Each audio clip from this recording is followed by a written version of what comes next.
Hello, welcome to another little watch review for all you aficionados out there. I love that word, aficionados. So my last review, I looked at my Submariner No Date, or as I like to always refer to it as the Submariner.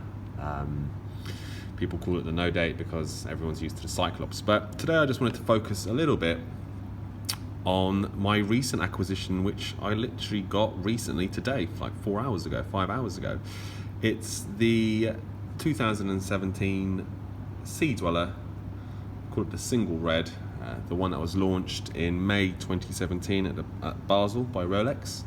Obviously the Cerachrome bezel, the Cyclops, markers all the way around. Cyclops obviously probably being the most controversial of things.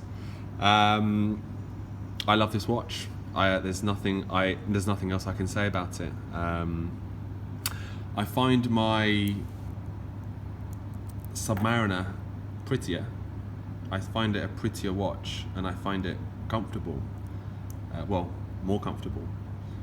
But in terms of my wrist, which is over 7.5 inches, this 43mm is really something that blows me away. I mean, it's a very handsome watch. It's more of a tool watch. It looks a lot more tooly than the Sub.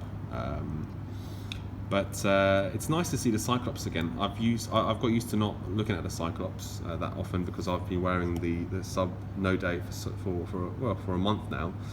Before that, I've always had Sub dates. I've still got a Sub Date and a GMT Master and just another watch. I need to do a review on a Daytona that I acquired. But this watch is spectacularly handsome. It's a handsome watch. Whether I'd wear it with a suit, I'm not sure. It's quite a thick watch.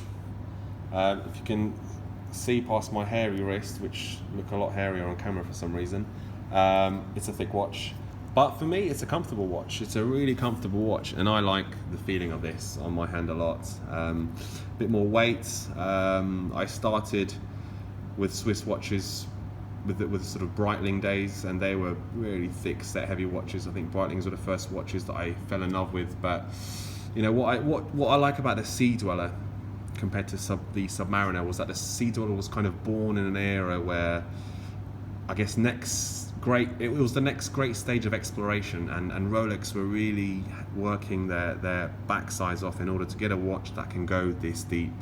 It didn't go this deep before. I think they started going 500 meters deep, and then I think they had the 610, and it just went on and on. And it's all about visiting extreme environments that have never been visited before. It's not something that we have to worry about now. Everything's been explored, but this watch was made in those times, and that's where it all started. I just quite like the era of scientific discovery. It sort of captivates me, and that's what this watch brings. I'll happily wear this watch. I'm still undecided whether I'll keep it or not. I'm going to wait until later this year. It's an anniversary edition, so there's a lot of hearsay that Rolex will get rid of the red Sea Dweller writing, which is a bit controversial for some, I guess. Not many like it, but it's a nice memory for heritage and tradition, and just giving Sea Dwellers from the past a little bit of recognition and where it all started. Very superfluous watch, handsome as hell, great on the wrist. Cyclops, I don't know if it's me or not, but I think the Cyclops looks a bit smaller on this watch than the previous Sub Date, but I think that's because this is a 43mm watch, so I think the Cyclops is just the same size. It's just on a bigger screen or a bigger dial, so it just looks a little bit smaller. But I think it's just a little bit easier to see the date on this because it is smaller. Or maybe I'm just going a bit weird, but it is a little bit easier. The Sub Date, you just feel like you have to give a full twist. This one I can just get away with a bit of a sort of 45-degree twist. Sub is a bit, more 90-degree twist. The bit that a lot of you like, the 120 clicks that it has, beautiful sound.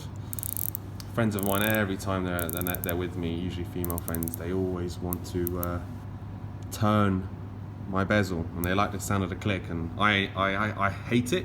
I mean, I like the sound, but I hate it because then you have to reset it to 12, but they love it, so that's a nice little bonus. And you've got the helium escape valve.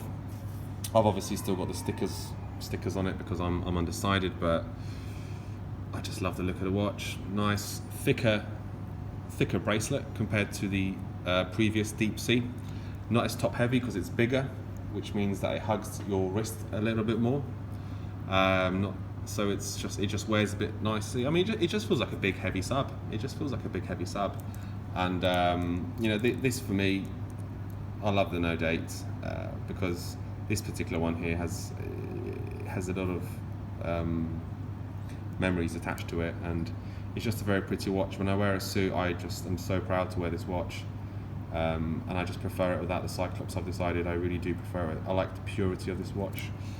But now this one, it's a bit of a bad boy, and it's a bit of a rude boy because it's got a Cyclops. So I just wanted to give my 2 cents, as everyone loves to use on forums and the web, on the Rolex 2017 Sea Dweller. Just acquired it December 2017.